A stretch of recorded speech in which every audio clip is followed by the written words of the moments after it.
But it's... Do you feel like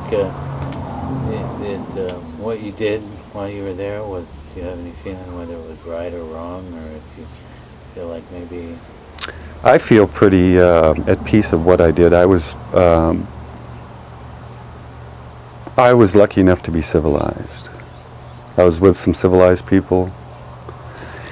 At one point I found myself trying to shoot somebody, and I carried a grenade launcher. And I shot some rounds, fired some rounds off, just dropped him behind this guy, and he just kept going and got out of my range. And I went to grab this rifle from this radio man.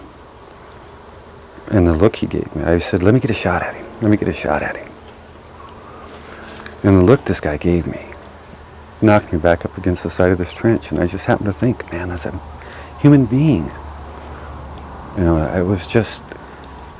And the thought was that here I thought that all this training hadn't worked on me. And that I wasn't a pacifist, but I sure did want peace.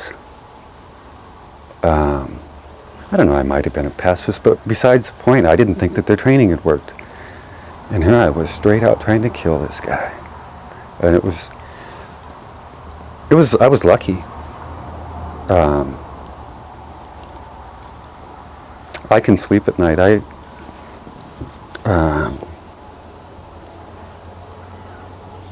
defended myself, but I wasn't, I was compassionate when I could be.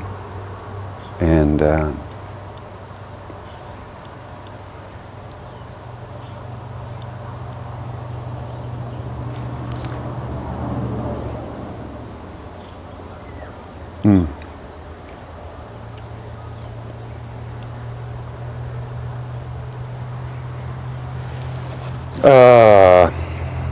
it's a shame that stuff like that happens. I mean, it's... You said 69, so that was like 25 years ago. Mm-hmm.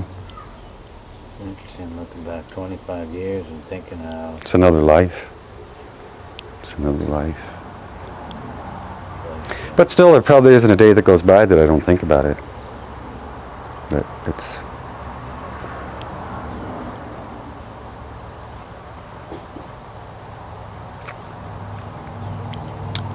And you think about,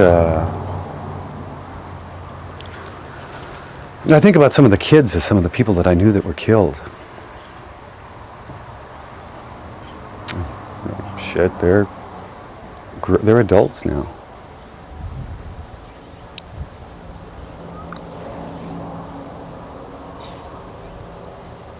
But... So what do you think was the purpose of that war? Oh,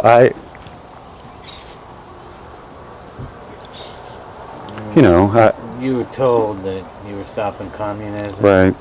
Supposedly, I guess it was to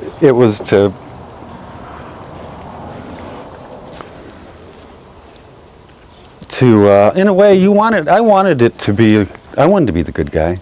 You know, I wanted to be over there helping. I thought that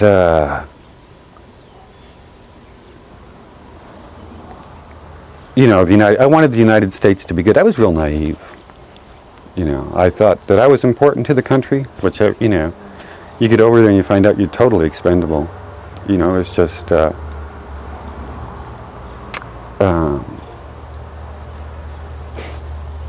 you're just totally expendable.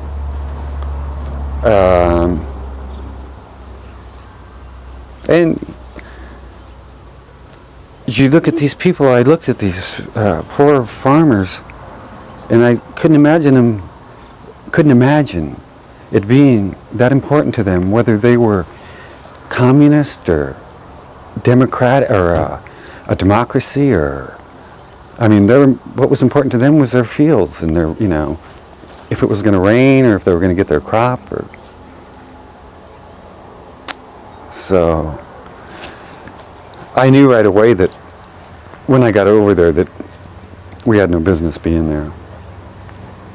You didn't believe the story they were telling you why you were there? No, pretty much before I got over there, I knew. I was against the war.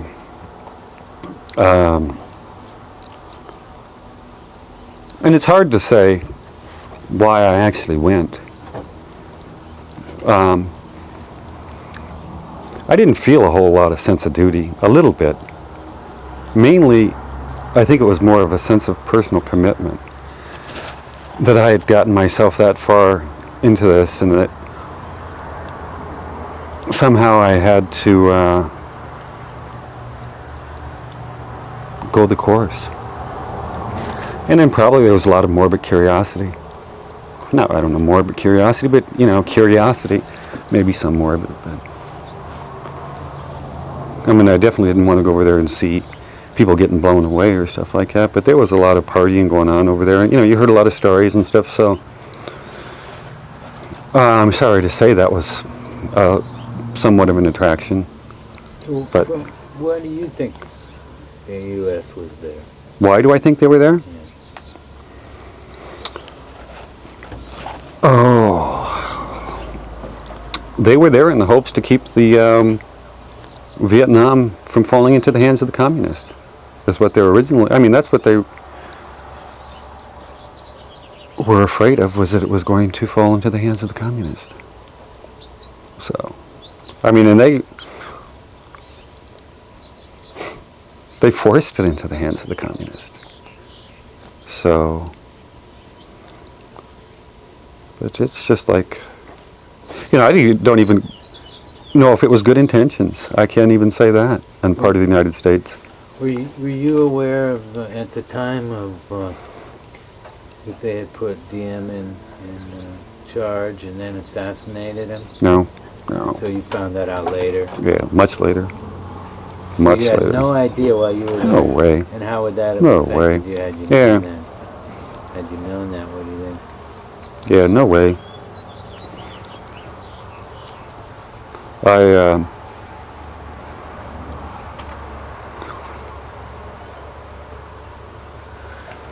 Joe wants to ask you about Agent Orange. It's hard to Agent Orange. I'm real suspicious. I mean, like I say, the soil was sterile every place I was. Every military installation. But, you know, didn't directly come in contact with Agent Orange as far as that I know of. I mean, I was actually given oil to spray on weeds, but I'm pretty sure it was diesel oil.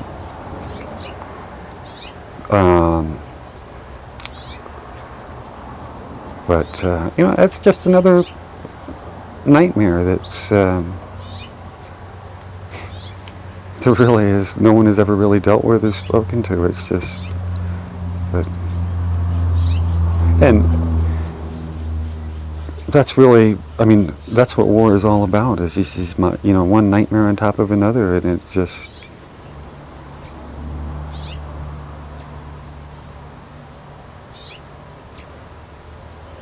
Do you think that the U.S. should normalize relations with Vietnam now? I think they already have, but sure, I do. I really do. There's still a lot of Vietnam vets are against it.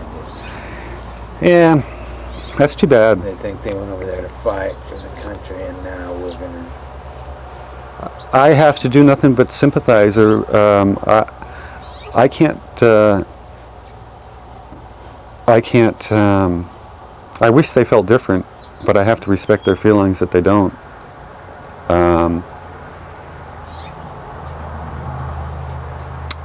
It's too bad. But, yeah.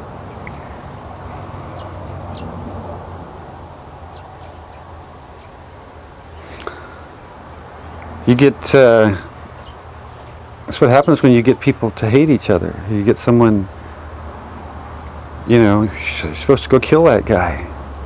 And wait, we talk day and night trash about the Vietnamese. Anyway, the military did, especially during training and stuff like that.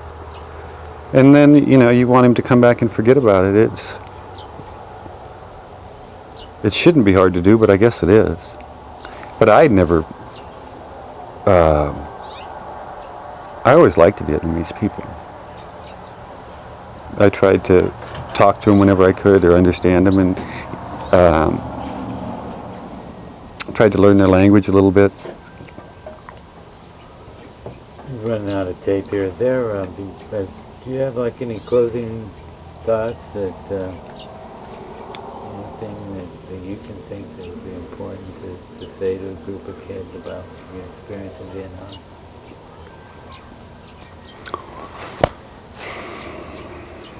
I think it's pretty evident.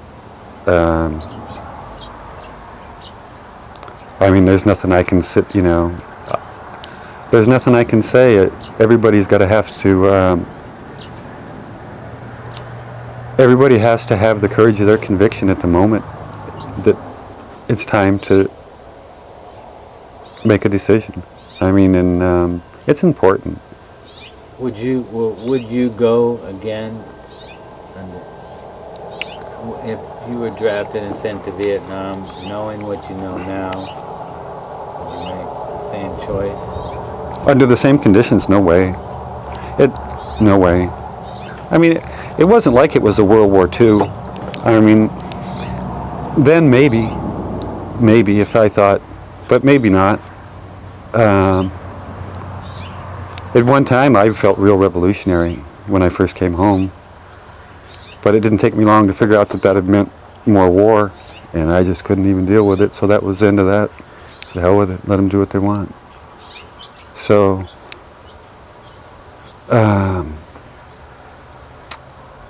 So do you feel that you were kind of tricked into going, or misled? Sure. I really felt betrayed and abandoned for a long time about Vietnam, but as I get older, you have to put it into perspective with, my God, look what happened in the Second World War, in the Korean War, in the First War, all this sacrifice and all these, So, I think it's time to stop really complaining about it.